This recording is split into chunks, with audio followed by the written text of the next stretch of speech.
మాజీ క్రికెటర్ యువరాజ్ సింగ్ తండ్రి యోగరాజ్ అప్పట్లో భారత దిగ్గజ క్రికెటర్ కపిల్ దేవ్ను కాల్చి చంపేయాలని అనుకున్నారట. ఈ విషయాన్ని స్వయంగా ఆయనే వెల్లడించారు. యూట్యూబర్ సందేశ్ భాటియాకు ఇచ్చిన ఇంటర్వ్యూలో ఆయన చేసిన ఈ వ్యాఖ్యలు సంచలనమయ్యాయి. జట్టు నుంచి తనను తప్పించగానే కపిల్ను చంపేందుకు పిస్టల్తో ఆయన ఇంటికి వెళ్లినట్లు చెప్పారు. కపిల్ దేవ్ భారత జట్టు కెప్టెన్ కాగానే ఎలాంటి కారణం లేకుండా నార్త్ జోన్, హర్యానా జట్ల నుంచి తనను తొలగించారని యోగరాజ్ గుర్తు చేసుకున్నారు.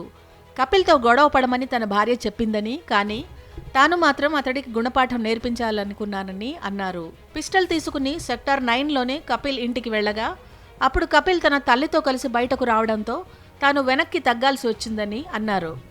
కపిల్ దేవ్ ఇంటి బయట ఆయనతో గొడవ పడ్డానని, డజను సార్లు అతడిని దూషించానని యోగరాజ్ ఆ ఇంటర్వ్యూలో గుర్తు చేసుకున్నారు. నీ వల్ల నేను సర్వస్వం కోల్పోయాను.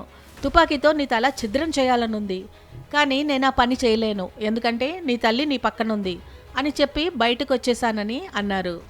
కపిల్, బిషన్ సింగ్ బేడి వంటి వారు తనపై కుట్రలు చేశారని ఆరోపించారు. క్రీడల్లో రాజకీయాలకు తాను బలైపోయానని ఆవేదన వ్యక్తం చేశారు. యోగరాజ్ కెరియర్ నాశనం కావడానికి మీరు కారణమని ఆయన ఆరోపిస్తున్నారని కపిల్ దగ్గర మీడియా ప్రస్తావించింది. మిమ్మల్ని చంపేందుకు తుపాకీతో మీ ఇంటికి వచ్చారన్నారు అని కపిల్ దృష్టికి తీసుకువెళ్ళింది. దీనిపై మీ స్పందన ఏంటన్న విలేకరుల ప్రశ్నకు కపిల్ కాసేపు స్థాణువులా ఉండిపోయారు. ఆ తర్వాత తేరుకుని యోగరాజ్ ఎవరని ప్రశ్నించారు. యువరాజ్ సింగ్ తండ్రి అని అక్కడున్న రిపోర్టర్స్ చెప్పగానే అవునా అని ఊరుకున్నారు.